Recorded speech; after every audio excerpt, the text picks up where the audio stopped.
Okay, so I'm just going to say a few words, and then I think we're going to open up into some kind of like roundtable discussion, kind of free flow of conversation, like that.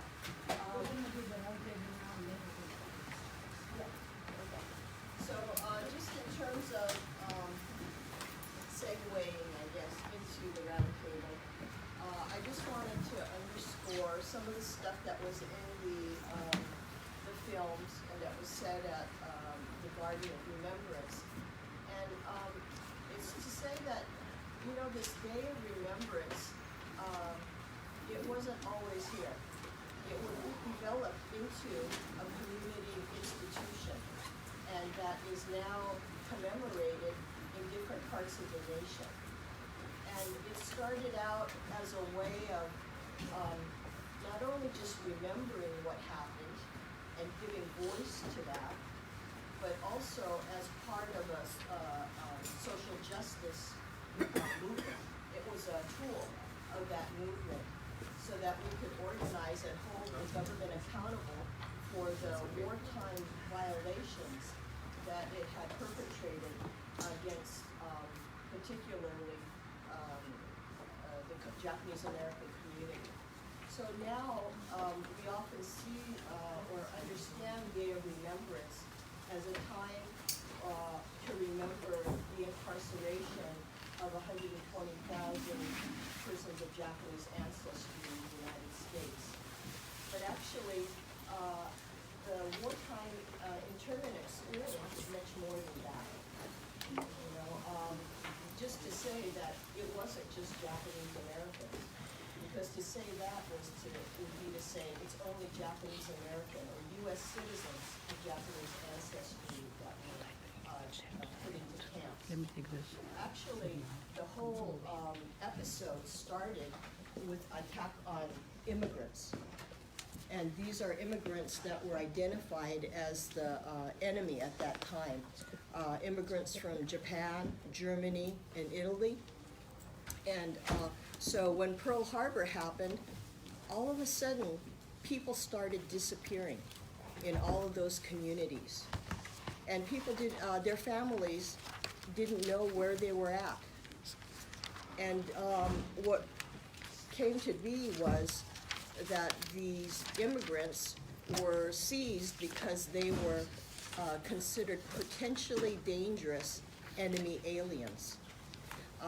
And that these plans for scooping them up, making them disappear, had actually been started even before the Pearl Harbor happened. So when Pearl Harbor happened, immediately people started to disappear. It wasn't like, there was already a plan in place, let's say. And that plan also included the ideas of this kind of mass incarceration, these concentration camps. So, and then when we do talk about Day of Remembrance, it's not just about the indefinite detention of peoples, both immigrants, and then how that quickly spread to U.S. citizens of Japanese ancestry. It also included the surveillance that went on, the targeting, the different kinds of restrictions that people were put under. It included the rendition of folks, the kidnappings from Latin America, and bringing persons of German, Japanese, Italian, and even 81 Jewish people were taken from Latin America. And some of those were actually sent back to Europe from the places of the Nazism that they had fled. So there was also the hostage exchanges, the forced deportations. So the story is much more complex than just the idea of incarceration. But that idea of people's fundamental human right to freedom being taken away by the government is so essential to what it means for your human rights that that's one of the reasons it gets highlighted so much, and it should be highlighted as well. And then so when we understand that Day of Remembrance is just not remembering the history of pain and the trauma that our communities went through, but also the fight back, the fight to hold the government accountable. Then that shows us an important way forward in terms of what is the link between our past and our present, the link between what we should be learning from World War II history and what's going on today. And it's not just in terms of our own communities, what we should be learning, but it's actually the government. What did they learn? What did they understand about the experience in World War II, their policies, the programs, their actions? And supposedly they apologized for it and paid out some money for it. But here again, they're doing the same thing, if not worse things, present day. So that makes us in the JA community think about, well, did we really succeed in our redress struggle if the government's still doing it again? You know, what does that mean for our own sense of accomplishment? And then also what responsibility we have as a community to continue the struggle for education and demanding justice for our own community and other communities. So maybe this is a good segue then until the Sure. Feel bad skipping over Michael. I think so outside I shared what it meant for me to be outside, and here I'll just share a little bit about what we're doing at CARE and who we are and sort of what we've been going through. So CARE is the nation's largest Muslim civil rights organization. We were founded in the 90s because there were a number of incidents. There was an Arnold Schwarzenegger movie, remember him? He was once our governor, called True Lies, and in that movie, Muslim and Arab-seeming actors played the role of terrorists, and that was really, of course, concerning for members of our community. There was also the Oklahoma City bombing, where people said this must have been done by a Muslim, when in fact it was not. It was done by a white man, but of course we know white men do not experience racial profiling in the same way that we do when it comes to state terror. And so the question that members of the Muslim community were asking was, how do we organize our voice together? How do we mobilize together? Who speaks for us when it gets really bad and we need an organized voice? And so they founded CARE in that moment. And our mission is to promote justice, enhance the understanding of Islam, and empower American Muslims. And the idea is that we're not free until we're all free. So we promote justice through legal services, through litigation, through advocacy. We enhance the understanding of Islam because we do find, and I struggle with this one, that people who are unfamiliar with Muslims or LGBT individuals or black individuals or undocumented individuals are more susceptible to the fear-mongering about them. And the reason I struggle with it is because you don't need to know what I eat for lunch to know not to commit a hate crime against me, right? Like, that's on you to not be a bigot. But the challenge, of course, is that the data shows otherwise. That when you know what I eat for lunch and where I pray and how I pray, then you are less likely to attack me in the street and spread rumors about me. And deeper than that, if you have a personal connection to someone from a targeted community, not only will you not hate them, you will advocate for them, right? You will see your liberation as bound up in theirs. And then the last thing that we do around this mission is to empower American Muslims, because it can't just be that the 10 people that work at my office know what to do if the FBI shows up at their door, or know how to, like, you know, talk back to a CBP agent at SFO. It needs to be that all of us know what our rights are so that we can all step up to protect ourselves. And so we do that mission, as I said, through legal services, community education and outreach, both inside the community as well as outside the community, civic engagement and legislative advocacy. And so, you know, we hold our elected officials accountable, and we empower members of the Muslim community to do the same. You've got a lot of elected officials right now, for example, today, right, who are saying that they are going to run for president. Well, what happens when they get elected, right? Does hope and change all fade away, or do we actually hold their feet to the fire and say, we're going to make you do these things that you promised us? And then the last thing that we do is we work with the media. And so around the media, of course, the question is, who speaks for Muslims? Who represents my community when someone has a question? In our best case scenario, it is someone who is from the Muslim community, who can speak directly to their experiences, but also someone who's been trained around how to interact with the media, right? The wrong soundbite can go a very long way if you don't know what you're doing. And so that's the work that we do. In this moment, I would say a couple of things about where we are. I mentioned outside that we've sort of been, CARE's been around for about 24 and a half years, right? We were started a few years before 9/11, and we thought things were really bad then. And we thought things were really bad in 2002. But actually, hate crime numbers were higher in 2017 than they were in 2002.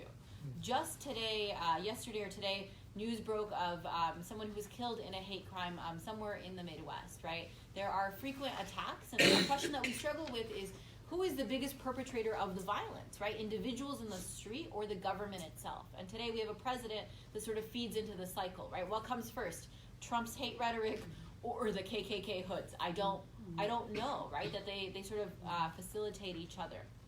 And so we're in this moment where every time we think it can't get worse, it does. And I think part of what's really scary about 2019 for me is that some of the terror that communities of color are experiencing has been normalized, right? Many people forget that we have a complete we have a Muslim ban in full effect right now. So if you're from Iran, Syria, Somalia, Libya, or Yemen, you can't come to the United States, literally unless you are dying, as we saw in December with the young child who was at UCSF Benioff in Oakland, right? His family had been trying to get his mother here for months. It was so bad that she eventually sent him. I don't know, how many of you are parents by chance? Any of you are parents? Okay, cool. I'm not either, but I can tell you, I'm not making light of this. A couple of years ago, my cat needed a dental procedure, and I cried leaving him at the vet. Like, it was hard for me to leave this cat at the vet and go 30 minutes away from it. Now imagine what it's like to send your child, your human child, from Egypt to America, right? And think, I will get my immigration papers and I will follow him. And he is dying. It's not a casual dental procedure. He is dying. Now, when that mother sent her kid, she didn't think it would be the last time she would see him lucid. She would see him lucid. But the reality for her was that she was a Yemeni mother, right, with an American-born child. And it didn't matter how many times we called the State Department or what inquiries elected officials made, she wasn't going to be able to come until he was put on life support. And we filed a lawsuit. And we facilitated wall-to-wall media coverage and outrage. And we mobilized 25,000 emails, right? That's what it took to get this one mother across the continents to be with her dying child. And she got here and she laid him to rest. And so if you're from one of these countries, you can't come to the United States. And these countries, by the way, are all places that we have either bombed, paid someone else to bomb, or starved, right? So we are attempting to starve Iran. We are paying Saudi Arabia to bomb Yemen. We have bombed Somalia. These are places that don't have embassies. So we have a complete Muslim ban in effect, and people, even from the immigrant Muslim community, forget that sometimes, right? It's not so bad, don't complain so much, at least they didn't come for the Pakistanis. Well, if they went for the Yemenis today, what stops them from coming for the Pakistanis? And so the ban has been held in effect by the Supreme Court. And it's fascinating that the Supreme Court did this in the same decision that they addressed how Korematsu was no longer good law, right? Korematsu, some of you may recall, Fred Korematsu, he challenged his incarceration all the way up to the Supreme Court, and the Supreme Court was lied to by government attorneys. So they actually withheld evidence, right, that would have let Korematsu go free and would have sort of been the hole in the case. And that took years and years to change, but it was just in 2018 that the Supreme Court said, this is no longer good law.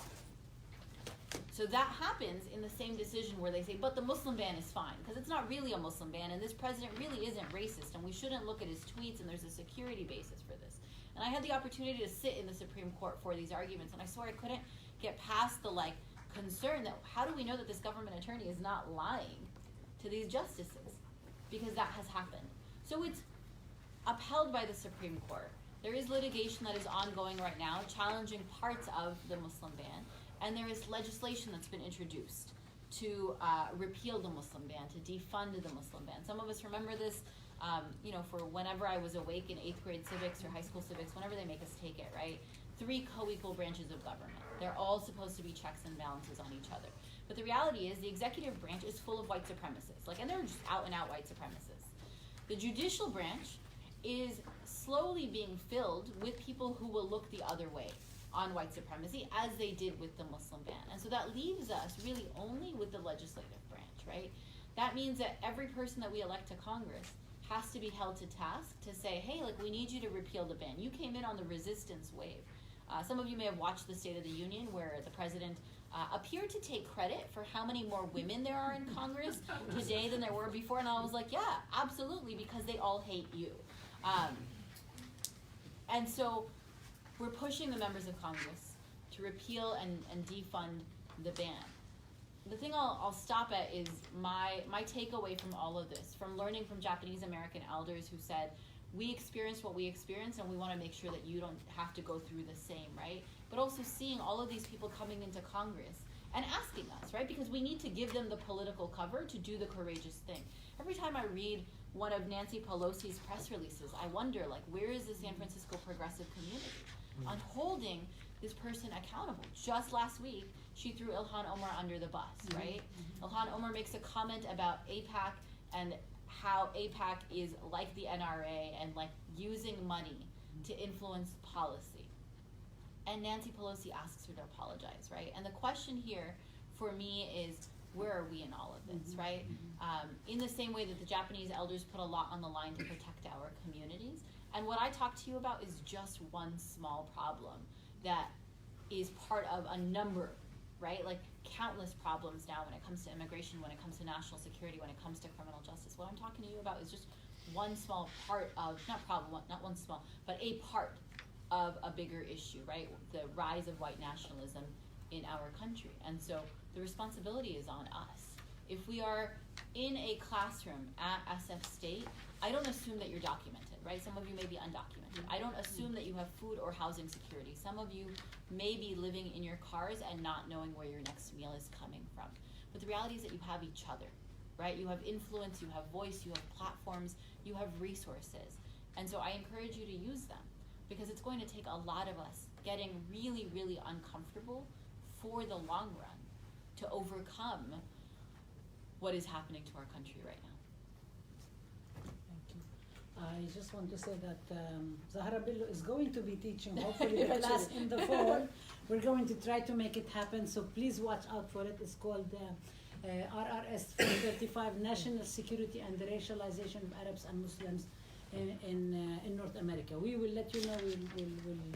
I wanted to just pick up of a couple of things that others spoke before me, and maybe leave the discussion after Professor Wesley speaks on to the question of what do we do, where do we go from here. So I wanted to pick up a couple of things actually where Pastor Yoshii started to talk about the question of refugees and the trauma, and why do we tell our stories. And the reason I'm telling this is and I will share a little bit about my own story with you, but because it is quite painful, it is quite traumatic. In 2015, I think, we did a very big event at the Arab Cultural and Community Center, and we were engaged in a project with Pastor Yoshii and Buena Vista United Methodist Church called Stories of Palestinian Diasporas. And we brought as Palestinian elders to come who lived through the Nakba, 1948, which is the date on which Israel was founded. It's also the date when Palestinians, between 750,000 to 800,000 Palestinians became refugees overnight. They were expelled from their land, and to make basically space for building Israel as supposedly the Jewish haven from Nazism, which turned out not to be, and with which a lot of Jews actually disagree. But Palestinians were pushed, and it was deliberately, and there is a lot of history about that in terms of many, including many Israeli historians, but not only Israeli historians, to actually talk about an Israeli plan to drive the Palestinians out, to push them out of their land, destroy villages, and so on. We asked the people to come and speak, because people who lived in 1948 are quickly passing away. We don't have that many people left around. And it's really important for the young people to hear the stories. And the pain with which people told their stories was insurmountable. It was very difficult to tell the stories, to share with us what was going on. And at the same time, they were so eager to tell everybody and we have videos of that. So we document everything. This is one of the things we're obsessive about, to make sure documentation, and Palestinians are very obsessed about documenting. Part of it is because our stories are taken away from us. I mean, if we don't tell our own stories, and if we even document them and over-document, still people call us liars and challenge what we are saying. And this is part of the power structure that's going. But also, I remember we were meeting when we were in Palestine. We were, during 2016, a prisoner delegation from the US that included Emory Douglas, the editor of the Black Panther newspaper, former political prisoners from the US. And we talked to many Palestinian political prisoners, and we met with a big group. Political prisoners are very big in Palestine, and people really pay a lot of homage. They're gods walking on earth. I mean, this is how people think of those who sacrifice. And we were asking about what do people, how do they tell their stories? And very strong people who went through torture would not even speak about it, because actually reliving through the trauma and telling the story of what has happened to them. And no matter how much you say it is not your fault, I mean, you were subjected to torture. You were the one whose genitals were connected to electric wiring and electrocuted. You are the one who cigarette butts were grounded in your chest. I mean, and you see people and you know. And we have a very good friend who's a very long time political prisoner, Yaqub Ode, and he has a very big cut in his head. There is a film about him, which maybe we will be able to show here, about his village that they prevented from destroying. And there is a scene where he meets this older Jewish woman who's lived through concentration camps. And she opens her hand and she says, "This is my tattoo from Nazi Germany." And she shows him. And he says, "This is my tattoo from the Israeli prisons." They broke his head. And it's very difficult because people are always told, and we're all told, that it is our fault, that what happens to us, victims are always blamed for their victimization. Rape victims are always told, why did you dress this way? Why did you go at a particular time? The perpetrators is not held in the same accountable position, and it also makes even reliving it quite difficult. But at the same time, we have to tell the stories, because if we don't tell the stories, people do not understand what's going on. A lot of the time, people only remember little stories. Part of this is very much connected to San Francisco State. That I don't know if many of you know this. We have a statement out. I'm going to pass it around. And if people are ready to sign it, please do so. It's online.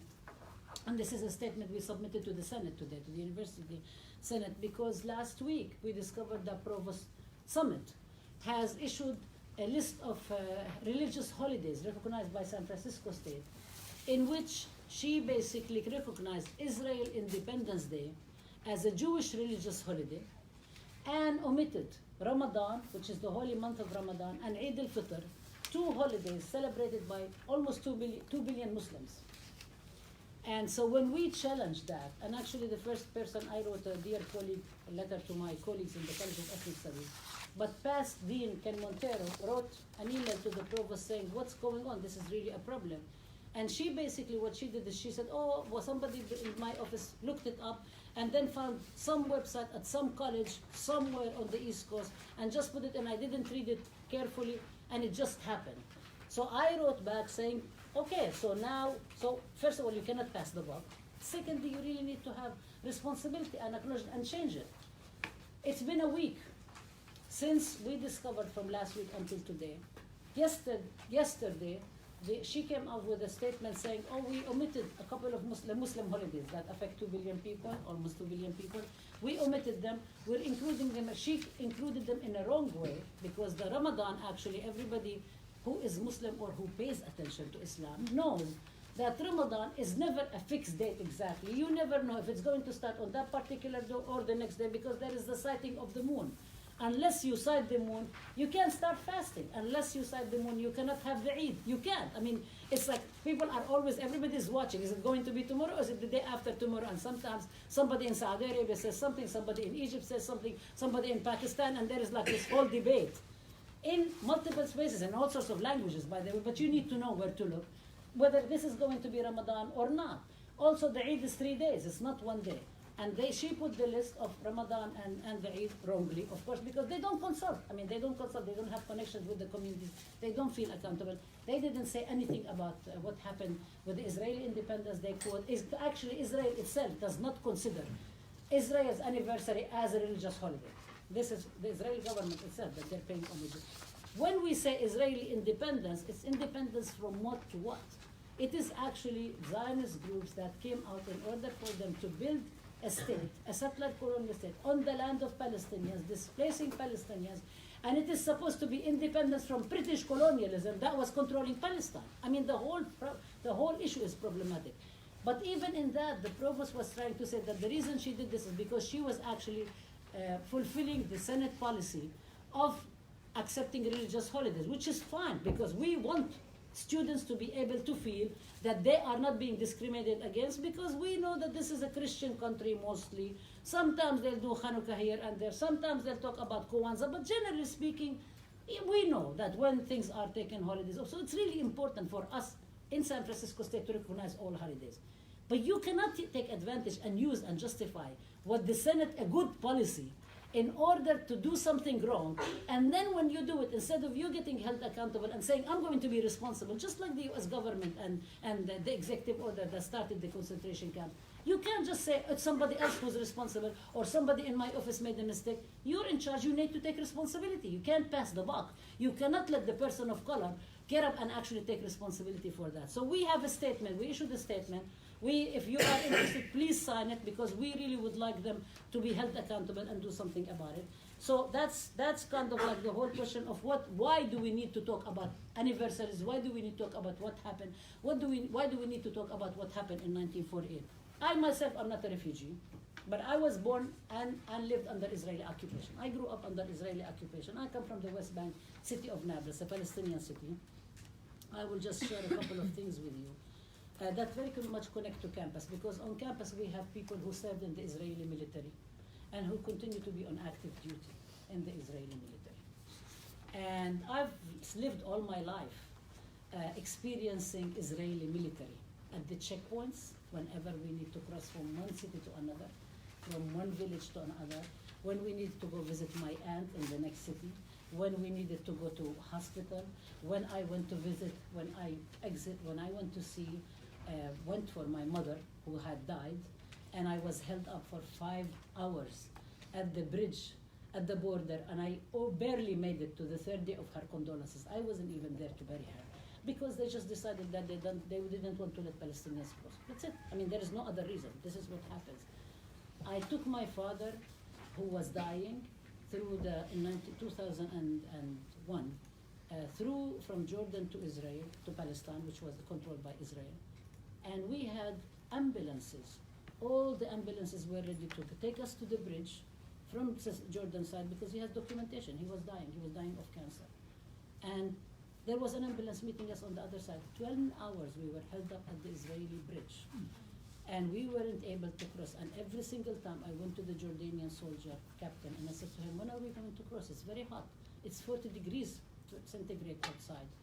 And my father is sitting in the front of the ambulance, and I keep saying to him, Baba, can I get you a cup of water? And he said no. And I know why he said no. Because he was so dignified that he felt that if he needed to go to the bathroom, he may not find the bathroom. So he sat in the heat without water. And the Jordanian captain kept telling me, I cannot, if they don't allow us to cross, we cannot cross. If the Israelis do not allow the ambulance to cross, we cannot cross. He said, unfortunately, yesterday I had to send the corpse back because it started decomposing and the smell. So I had to send it back. I'm sitting there, I'm not telling anything to my parents, and my mother is disabled on a cane with, both 75 years old. Then they separate us. When we cross finally, they separate us. They take the belt from my father, who's barely walking. They take the cane from him. And this older, dignified man in my life is just walking through the checkpoint and through the metal detector and like barely standing. And he gets to the other side, and then they separate us. They take him and my mother to one side, and they take him to the other side. And we're held up, I think about like 3 or 4 hours later, waiting. We do not know what's happening to him. He doesn't know what's happening to us. And every time I go approach the soldiers at the checkpoint and at the counter and say, do you know when are we going to cross? Go back to your, and people who cross the bridge, they know this happens all the time.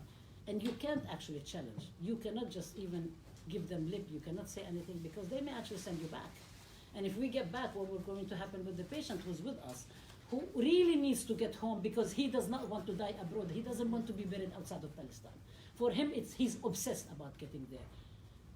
Later on, after maybe 8 hours or so, they let me and my mother cross, and we find him. And he's sitting there with this young Palestinian woman who has a baby with her, nursing. And she saw this older man. She felt bad for him. She sat with him and kept him company until we get there. Mind you, this was a very, very tight curfew, military curfew, 100% curfew. You get shot, people were getting shot at the checkpoints, and even women, 40 women gave birth and miscarriages at the checkpoint because it was really, really tough at that time. And we cross, and we get stopped 3 times on our way to get to my parents' house. And the first thing he does when they search the ambulance 3 different times, get all the luggage out and stuff. First time he does when he gets home, he sits on the couch and starts crying because he got home and he died few months later. And on the day he died, I also wasn't there for him to see him. I arrived when he was in intensive care.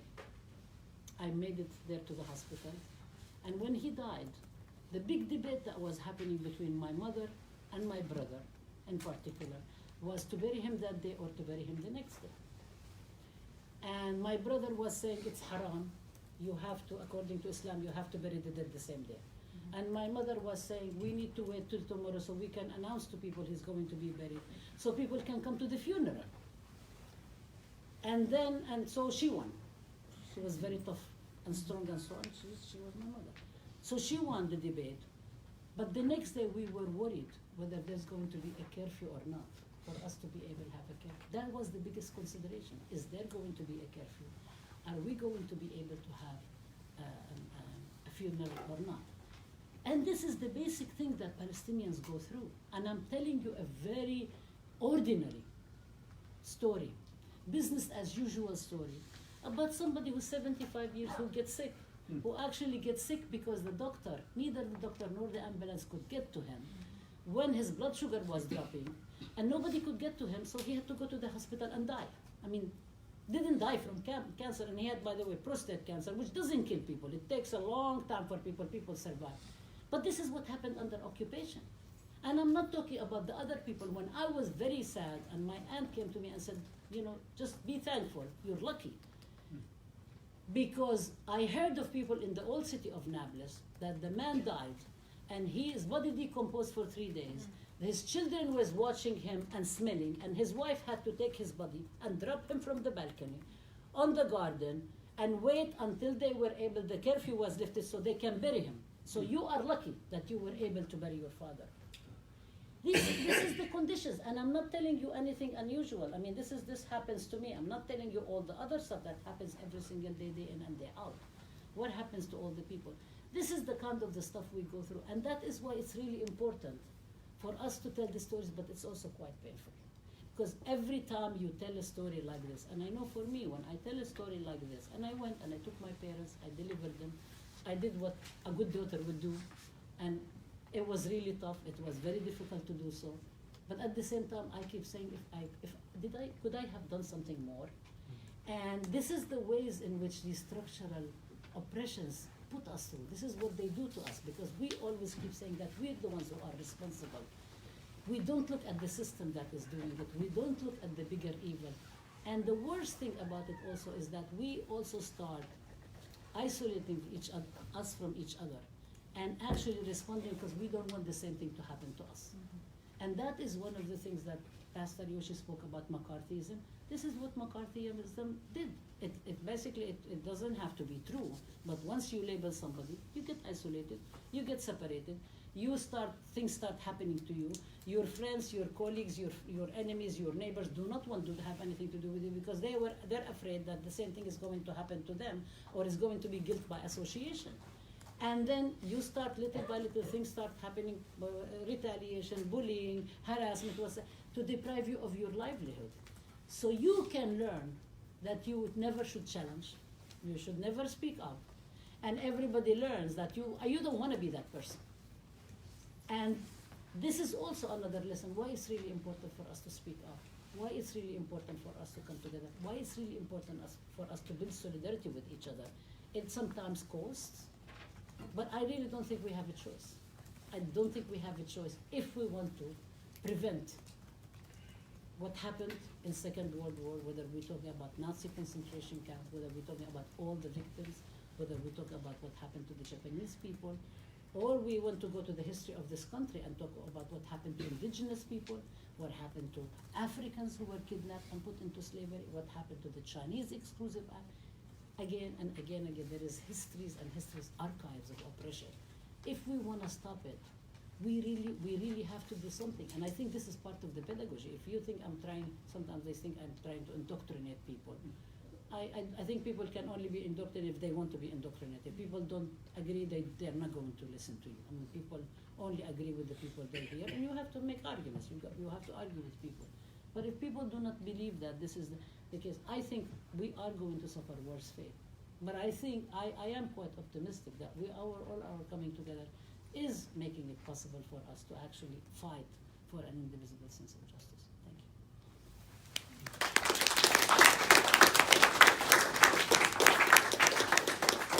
I'll just speak for a short while.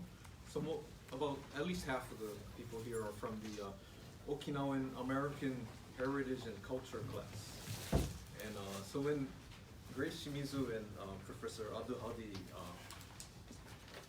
emailed me saying, let's have a day of remembrance on campus on February 19th. And I said, well, let's have it in the Okinawan class.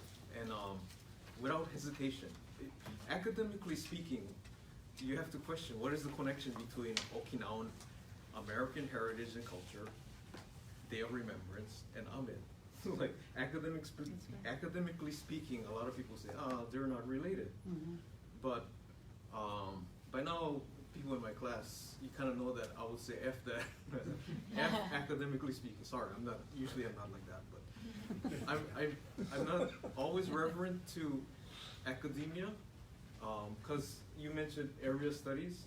So there's, in Okinawan, a lot of people study Okinawans in the diaspora academically, meaning either it's area studies, you study Okinawa as somewhere far away, and has nothing to do with us, and you it's like an object, like an artifact. That's Okinawa. Or there's people who talk about, they'll study about the Okinawan diaspora 100 years ago. Like we left Okinawa 100 years ago, and then we kept our head down, worked hard, didn't complain, and now we're the model minority. That's how usually Okinawan studies is. But I wanted, so a lot of you, to be honest, maybe you're going like, what the heck does this have to do with Okinawan American heritage and culture? So I thought one reason I wanted to have this event in our class is I think one role of academics, one role of teachers is to make people who feel comfortable be uncomfortable, and people who are uncomfortable feel comfortable. So I feel a lot of comfort myself. I feel uncomfortable sometimes going out of my own range of knowledge. That's an uncomfortable feeling. But at the same time, I feel comfortable hearing other people's stories. That really makes me comfortable.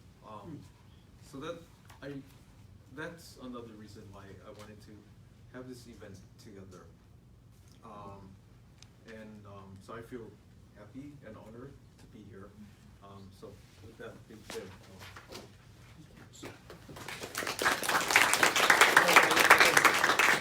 one last thing, the most important things. At this moment, to tie to Day of Remembrance and what Professor Abdulhadi has spoken about Palestine, Okinawa has been occupied by the U.S. military since 1945. So that's 70-something years. Okinawa is maybe the size of LA County or the size of Kauai, where I grew up. 1/5 of it is covered by U.S. military bases. Okinawa, the whole prefecture of Okinawa, which is now part of Japan, it consists of 0.6% of Japan's total territory. But 70% of the U.S. bases in Japan are pushed onto Okinawa. And at this moment, the Japanese government is starting construction on a new base on Okinawa. And for the past 20 years, the elders who lived through the Battle of Okinawa. So the Battle of Okinawa was fought to protect Japan from American forces coming up in 1945.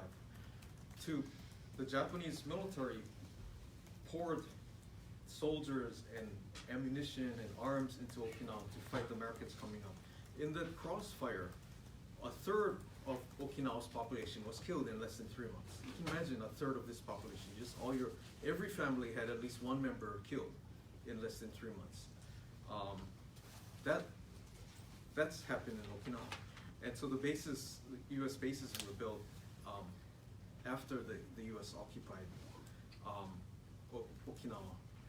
Now, a lot of those people who survived the Battle of Okinawa, they're putting these elders, they're like 80, 90, 100, putting their bodies in front of the Japanese construction company. So this is complicated. The Japanese government wants to build a US Marine base in Okinawa.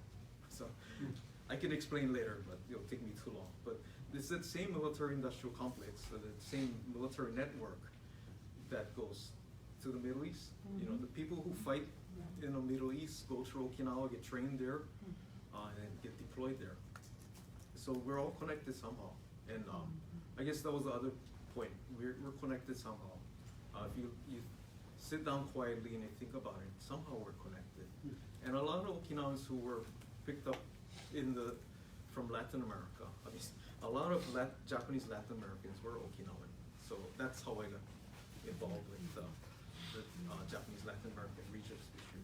So, And we've been working on this for, yes, for 3 years. We've been doing Day of Remembrance jointly yeah. for 3 years now. Yes, so And I this find is a comfort tradition. in that too. Yeah. So thank you. Yeah, thank you.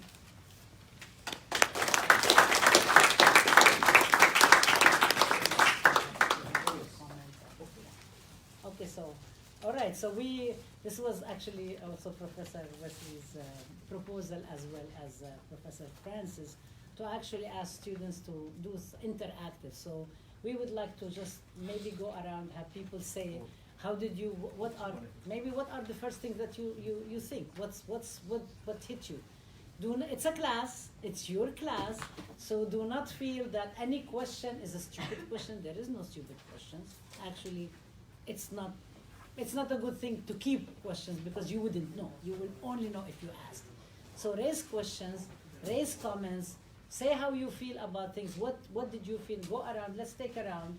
And then maybe some of them require for us to address questions. Some of them maybe we'll just leave them hanging. Because we don't have to resolve everything by 6:45 tonight, right? There is no deadline.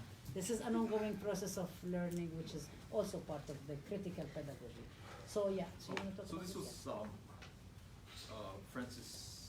Professor Wong's idea is to pass the post-its out, and people can write on them. But we're thinking of a prompt. What can we address? Maybe people can speak up, and then in the process we can also some people like to speak, some people can write. Not everybody has the same comfort to speaking or writing, right? And then we're thinking of writing on it and then posting it up on the walls. Right. So you don't have to put your name. You can stay anonymous. That's okay. So I'll just pass some around.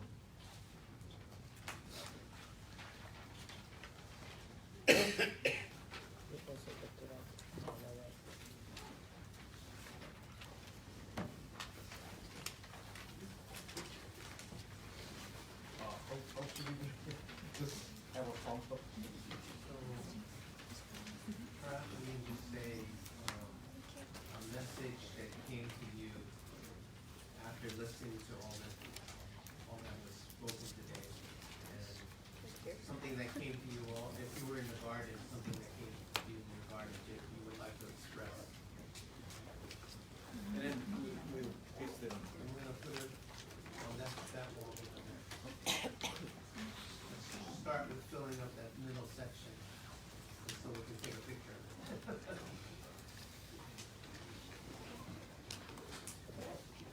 So a message that came to you sometime during this event, especially in the garden. Yeah.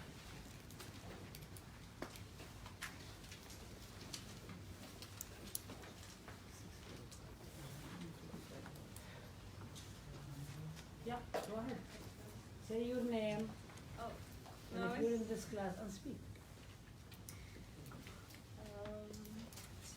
And be loud because some of us are older and don't hear well. My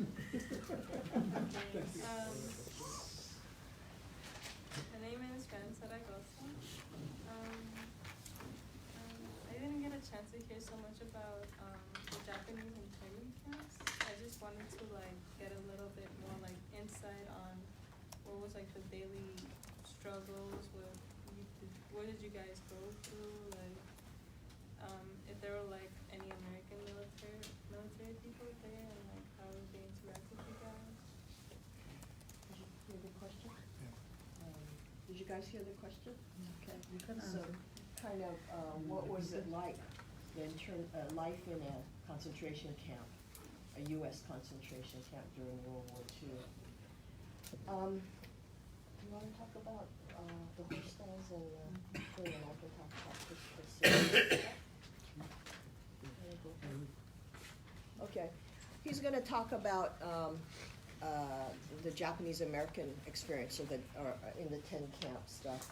My area that I know more about is, in the Garden of Remembrance, there were 10 stones, and that represents where most of the people of Japanese ancestry were put, about 120,000 folks. What I wanted to point to was there was another set of camps that people usually don't talk about or don't know about. There were maybe 50 other camps or detention facilities run by the Department of Justice and the Army that held about 31,000 men, women, and children of Japanese, German, Italian, and some Jewish people there from Latin America.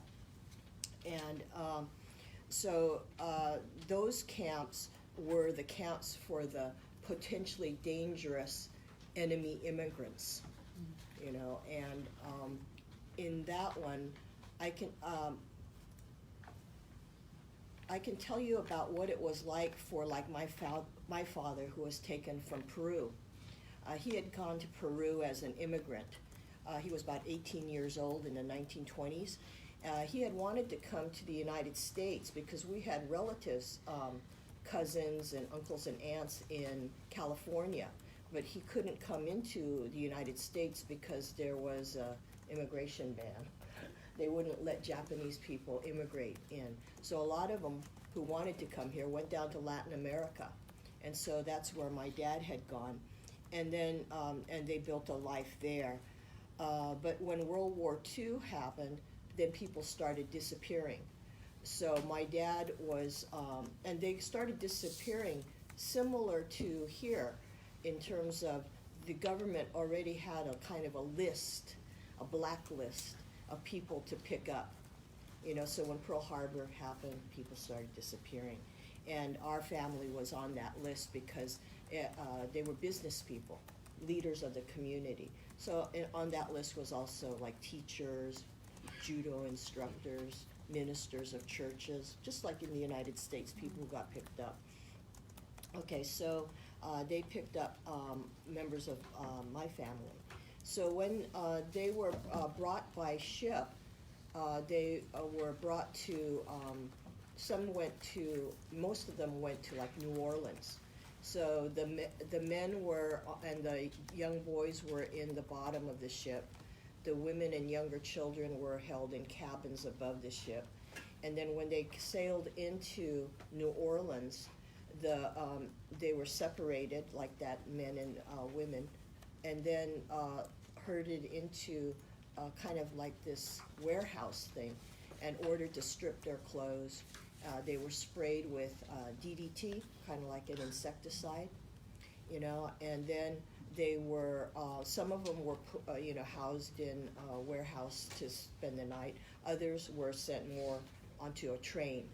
And one of the, girls who was about 11, she remembers being sprayed and how humiliating she felt having to take her clothes off in front of boys her age, and be sprayed with this unknown thing, and how also, the older women too felt very, shameful to be put into that situation. And then she remembers then getting herded into the train and taken away, and at 11 years old thinking, oh, maybe we're being taken to our death, you know. And so then they take the train, and the train has the covers on the windows so they can't see where they're going, and then they end up from New Orleans and Louisiana to Texas at Crystal City. And Crystal City camp was the largest family camp. So that's where families were taken.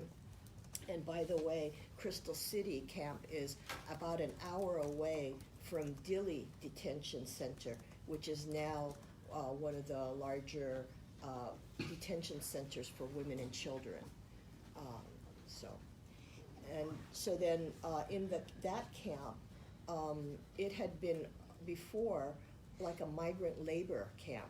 So there were different, the setup was not so much like barracks, like in the Japanese Americans camp. It was more like cottages that were kind of split in half so that families could be in each side of the cottage. And there might be a stove like that, but then you had to go somewhere else for, for the toilet or to washing your clothes, like that. And then the idea of the family camp was to prepare people to be deported, to go to their, what they call repatriated. But for a lot of the people, they hadn't ever been there before. So for the people that were targeted to go back to Japan, they had a Japanese school to train the children in the language and the customs. The Germans had a German school. The Americans had a English school, like that.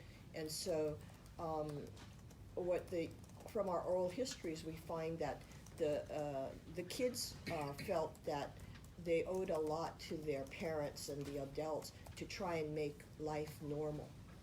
You know, trying to set up kind of educational system, trying to set up things like baseball, Girl Scouts and Boy Scouts, to have sumo wrestling, to have, and then for a lot of the adults, this is the first time maybe that they had kind of not had to work, long hours a day just to survive, and so there was some free time, and free time can be good if you have something to do, but it can be a killer if you don't have a lot to do, But they tried to organize their life by having flower arrangement, learning calligraphy, learning different things, because what was interesting was a lot of the leaders of the community, like ministers, teachers, judo instructors, all these people who were involved in education and culture and religion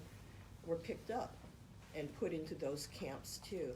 So they were able to utilize the folks that were there, trying to make life better. So that's kind of a sense of what happened. That's the way I would describe it, is you can imagine, so this is February 19th. So February 19, 1942, the executive order was issued ordering Japanese Americans to report. So it might have been like this. You're assembled with your community, and one of the first things you're dealing with is, what are we going to do? And of course there are people who are thinking, like, we don't have to do this. And then the majority of people say, no, we have to do this because we have no other choice. And also think about the fact that you are being labeled the enemy. All the newspapers are talking about you. You are the enemy, and you're being targeted right now. And then you've also had FBI coming to your places of worship or organizations to find out if there are any leaders among you that they feel that they are targeted. We just heard the other day a story, we had a press conference, we heard a story from this gentleman whose father was the founder of the Konko Church in San Francisco. And because his father was a leader in the Japanese community with a Japanese religion in particular, the man was 7 years old at the time, and the FBI came to their church in San Jose and picked him up, which meant that they had him under surveillance before Pearl Harbor, because it was on Pearl Harbor, 1941, December 7th, that they arrested him. and took him to, I think it was Montana, to a camp there. So I think the first thing that I try to impress upon you is like, what did it mean to be the face of the enemy? Which is why we relate so much to the Muslim Arab community, even prior to 9/11, but especially in the wake of 9/11, about the attacks and focus of the targeting and the profiling of the community. So I think that emotional feeling of people, and then the feeling of you have to band together to protect each other, to be safe together, because you're not safe. Physically, you're not safe. And Saab, the gentleman that spoke the other day, he talked about his father being in the camp, and he saw two men get killed in that camp in Montana, and how the people in the camp had to dig the graves for them. And you know, the humiliating things like that people go through. My father, who's 97, lived in Oakland at the time. His father had a restaurant on corner of San Pablo and Grand Avenue, a little cafe, a corner cafe. And he was maybe about your age. He was about 20 or so, 19, 20. And the thing he remembered was that when they had the report from February 19th, the family got together. They were talking with all the other community folks that they knew. They were taken on a bus to Tanforan racetrack, and it's still there. There's an exhibit actually there at Tanforan, but there was converted horse stalls that they were then put into, and people were put in, you know, not just family, but they were put in with other people and stuff. And he just remembers, you know, the horse manure and just the indignation that he felt. He felt really bad for his parents, my grandparents, because my grandmother had to go in there and they had to clean the place up to sleep, basically.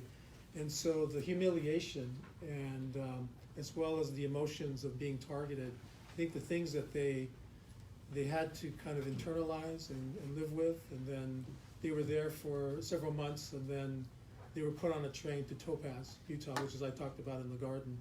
And as similar to Grace's family's experience, the train was blacked out, so they didn't know where they were going.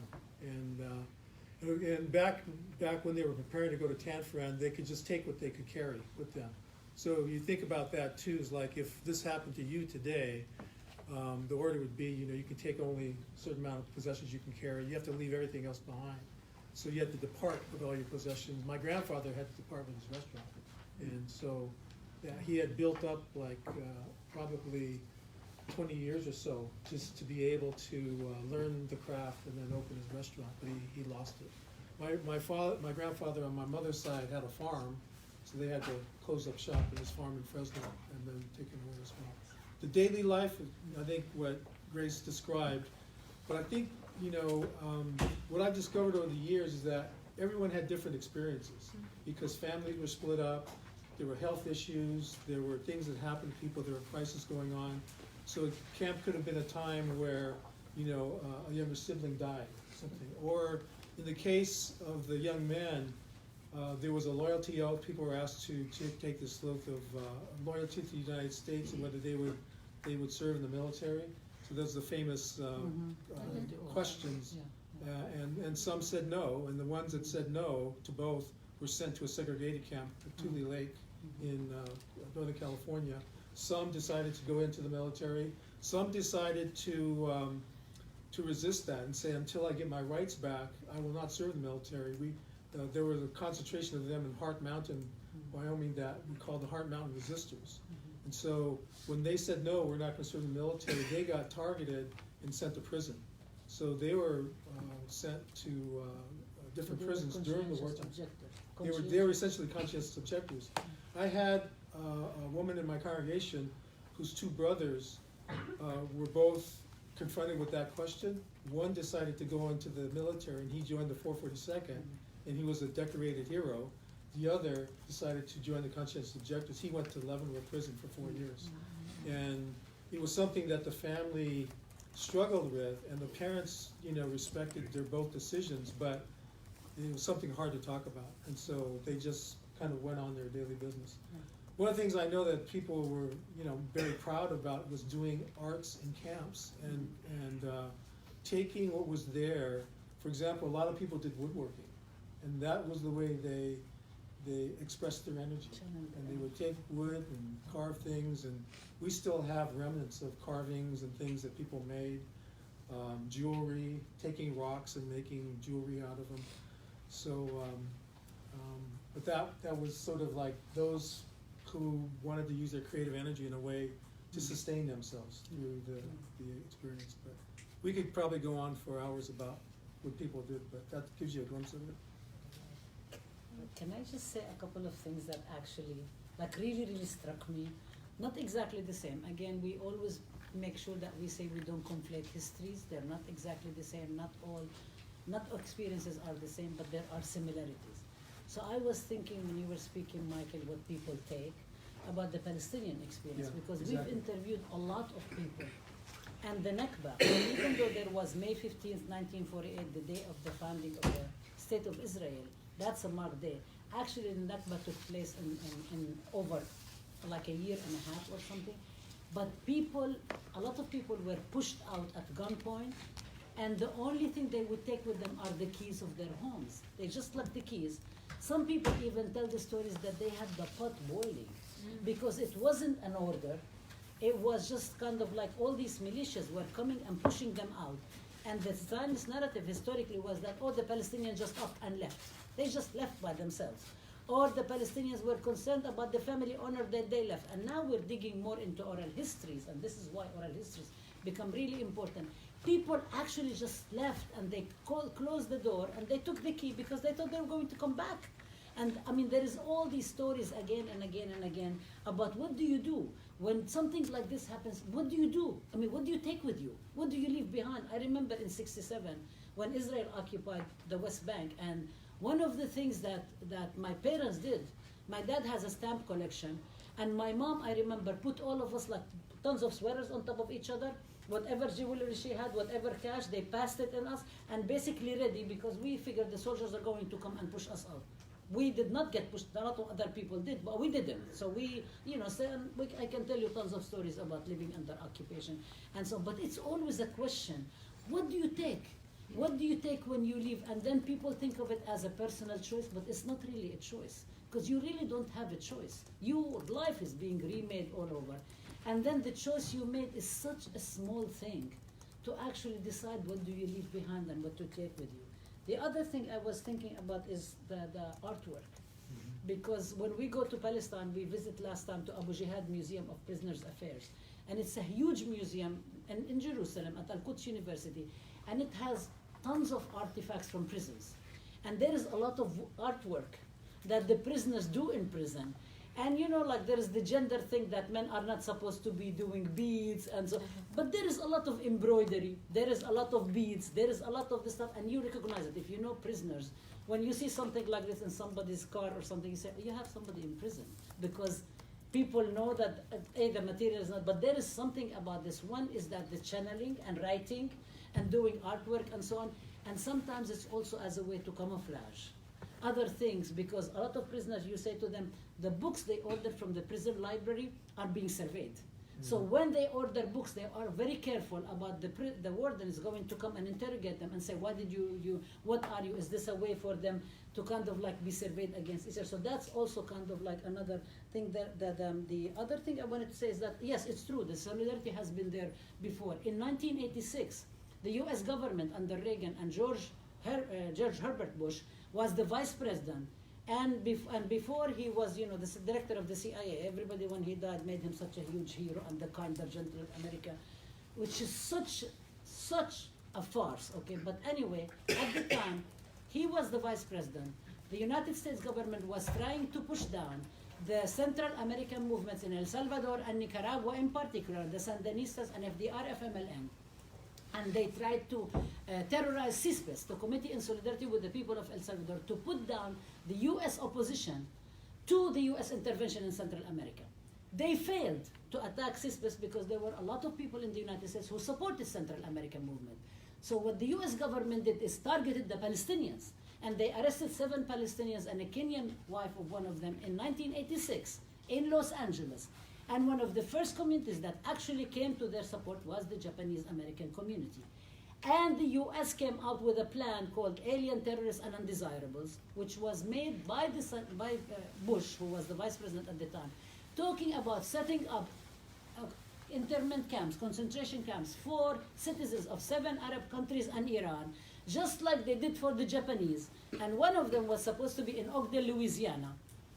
Nightline, if people don't know it now, but Nightline at the time, Ted Koppel made an interview with the mayor of Ogden, Louisiana, and he said, of course, this would be really great. This is desert conditions. All these people, of course, that shows how much they know about our region and so on. All these people come from the desert. This will be very good conditions and so on. And they were talking exactly about the Japanese experience. I mean, this is kind of like there is a lot of similarities. And just after 9/11, 2000, actually Patriot Act 1 and Patriot Act 2 were modeled on what happened to the Los Angeles 8 in 1986, a lot of the security issues.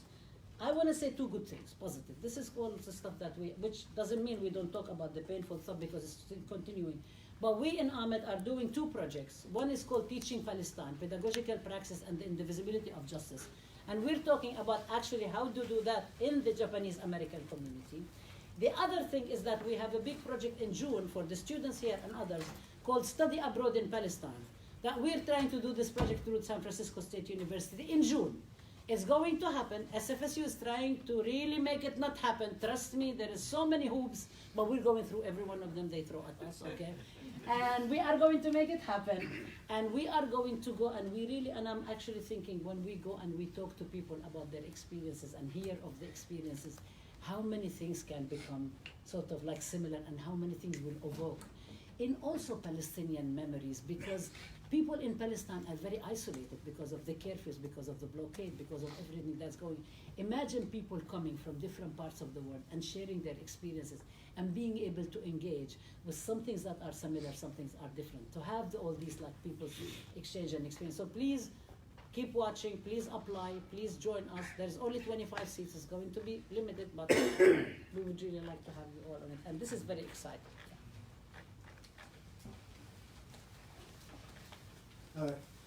I'm Jose Cuellar here, Professor Emeritus of Latino Studies, and I brought my class because it's the oral history methods class in Latino Studies, and both of you mentioned oral history. And I was wondering, could you say a bit more about what you had to do to collect this information and how you've stored it or how you've maintained it or how some of the difficulties maybe you had with the oral history of this project? I work with the Japanese Peruvian Oral History Project, and the way we started was there was a reunion of the former Japanese Peruvian internees of World War II that was in San Francisco. So my family and I attended it with other local families here, and we realized that a lot of the older people weren't there. You know, they had passed away or they couldn't travel anymore. And we realized that we were losing the stories. And for me, it was like, well, I hadn't heard that many stories anyway, you know, growing up, because at the time it was not really, we just didn't share it, you know. And then as I was growing up too, I think, you know, there were parts in my life where I really didn't care or know about my parents and what they were like when they were kids or growing up. And it's only later, you know, that I got an interest in it. So the Oral History Project really allowed me the opportunity, especially to know my dad better, you know. And before it was more like, you know, trying to sit at the dining room table and have a little recorder and say, will you please, you know, talk to him? And he's got a newspaper and he's sitting like this trying to ignore me, you know. But after time he realized that we were serious. It wasn't just me, you know, and other people. And so people started talking. But, you know, for my father, it was difficult because he spoke in Japanese. I spoke in English. I can understand him pretty much, but, you know, there was still that language barrier. So the next interview, I had to get someone else who was really more fluent, you know, and then I could kind of follow it. But then later I was thinking, oh, if the interviewer had been another man instead of a woman, maybe he would have shared more different things about what happened to him when he was interned in Panama in the military camp there. because we had heard other stories, and you know, it's just kind of like, oh, I wish I had it more together, that I could have done more. It's this thing, oh, I should have done better, I should have done more. But you know, like the oral history project was happening at the same time as the redress struggle.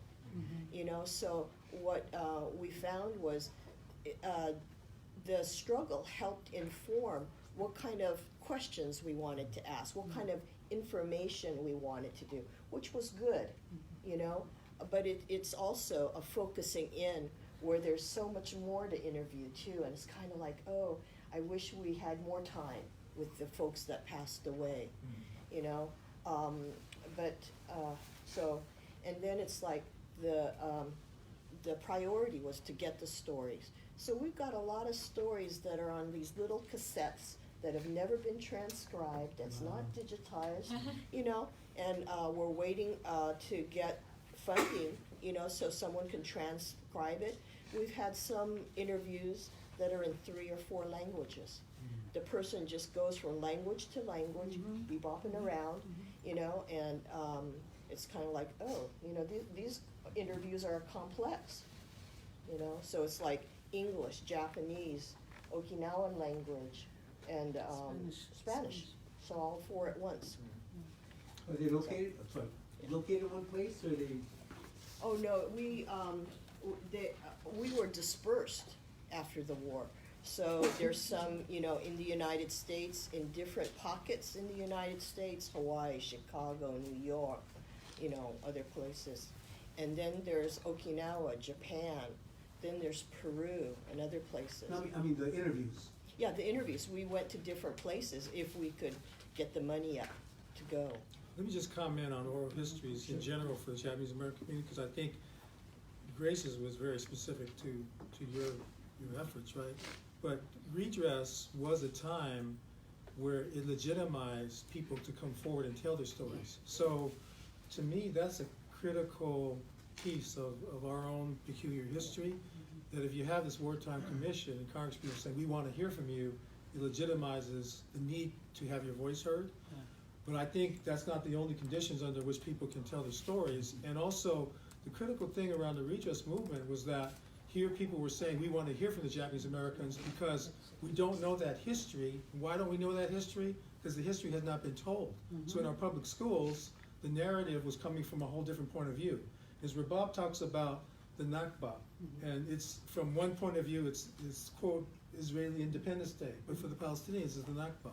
For Pearl Harbor, there's a narrative, a mainstream narrative of what Pearl Harbor is about. For Japanese Americans, there was another narrative going on. So for us to recognize that there's multiple narratives in our stories, and that what story gets told publicly in education, in the public schools and so forth, starts to carry the weight of what history is. So for us to tell our story meant to also claim our history, to legitimize our history, and then also begin the effort in public schools as well, to say, hey, this story needs to be part of curriculum. When I first came to my church in Alameda in 1988, and I went to some of the schools to talk about how we should celebrate the redress decision, the Civil Liberties Act, and we should have a celebration and begin talking about this in the schools, the folks at the school says, no, we don't do that kind of thing. And I go, why? It says, we just don't do that kind of thing. They'll do that kind of thing in Berkeley or somewhere else. I said, wait a second, this is our history, and little by little, we began to talk to the educators and say, this story needs to be told. So we began to have people come into the schools to tell the story, people who lived the story to begin to tell it, and encourage the teachers to begin to include it in their curriculum. Now, there's been, since that time, much more concentrated efforts to get the curriculum into all the schools. Karen Korematsu has done a great job of trying to institutionalize Korematsu Day and get that institutionalized as part of curriculum, and continues to do that kind of work. And what I've experienced too is there's many different groups are doing their own oral history projects. Churches, temples, civic organizations, ninjas has their thing happening there. And there's all kinds of proliferation of that because of the movement that went on. And I tell you, my father, I mentioned, is 97 years old. He never talked about this publicly until 2 years ago when Al Jazeera was looking for somebody who was still alive who went through the camps.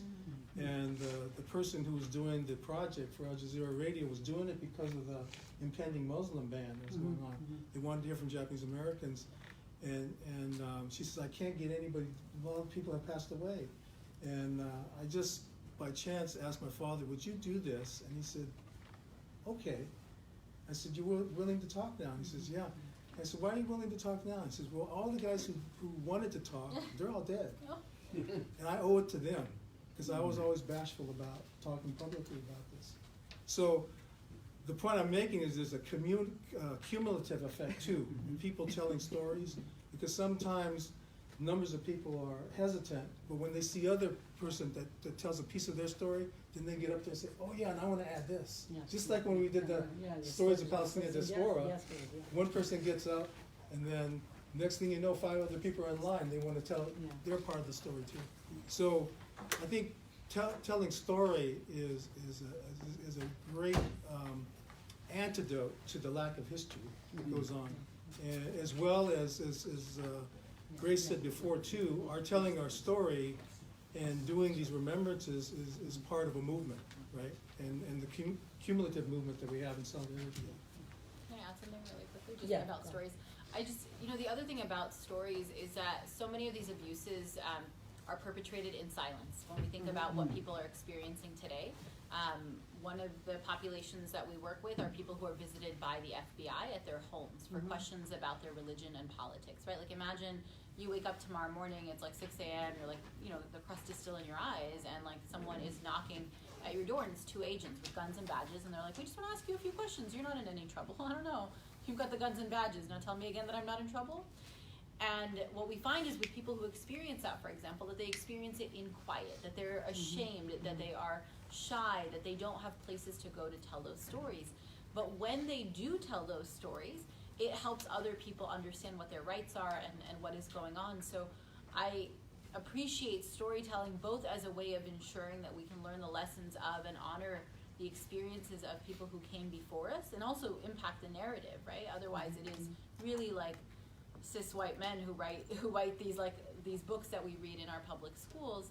And at the same time, I also want to uplift storytelling as a current resistance tactic, not just to talk about the past, but also to say, hey, like that thing that you did to me, right? Like when ICE showed up at my door, or when you called me a derogatory name, any of those things, that they're not going to happen in private, and that we build community around that. And I think, for example, about the Dreamers, who have built a movement advocating for themselves and their rights and equal treatment and dignity under the law, and the reality that dignity doesn't come from documents. And they've done that because they've been supported in stepping forward out of the shadows to tell their stories. On that note, Rabab, can I just share just a quick piece, since you have folks coming in from the Latin ethnic studies class? Is I just want to say this: our congregation is a Japanese American history in our past, but we support the immigrant ministry right now. We have a Guatemalan family living with us that has been very vulnerable. But the Japanese community had a program, I can't remember when it was, at the Peace Plaza a few months ago, and they asked us to bring somebody from the family to speak at the public demonstration, because the purpose of that gathering was solidarity with the Japanese American community, with the Muslim ban issue, and with the immigration issue. And so we brought her out, and we brought the mother of the family out, and she spoke to tell her story of how she arrived, the course she took to get here, and then her connection with us as a community. And so it was translated because she spoke in Spanish. And this last weekend at the Day of Remembrance, we had one of our members who's now from El Salvador, and a member of our congregation, represent our congregation at the Day of Remembrance to do the candle lighting. And I'm telling you, he really loved it, because he was standing up there with 10 other people, the candle lighting ceremony. He said the solidarity felt so great to be with people of other, and he was there with the Rabab, because the Rabab was the candle lighting too. So I just say that in terms of us building solidarity together and helping us to lift up each other's stories and share the stories together in a multiple narrative. Thank you, because all of you have actually said what we really, just to wrap up. One is that it's really great to come together and be able to hear and to recognize and validate each other's experiences. This was the reason in 1968 the students struck So the lived experiences of our communities become validated, become recognized, become part of the production of knowledge, and do not get dismissed. Two, this is not the end of it. This is the end of this class. However, people can come speak in your class and speak about specific things and expand on it. We can speak at each other's class.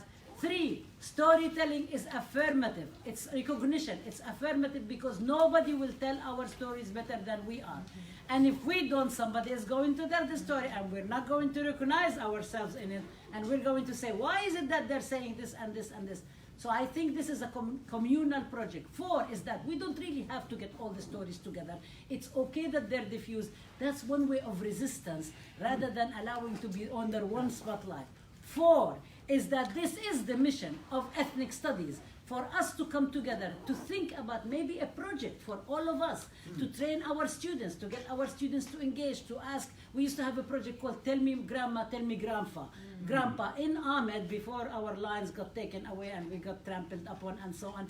But we are trying to do it other ways. So I think we have so much to come together, especially on the 50th anniversary of the College of Ethnic, to restore the mission of social justice to San Francisco State, not to let them take it away from us, to be able to come together, to learn from each other, to hear each other, to recognize each other's struggles, and to really fight for justice. So, I want to thank you for opening your class for us.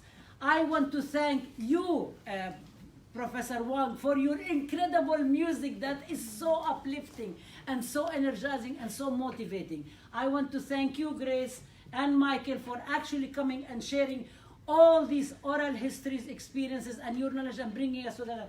Zahra, for being such a fierce fighter and organizer.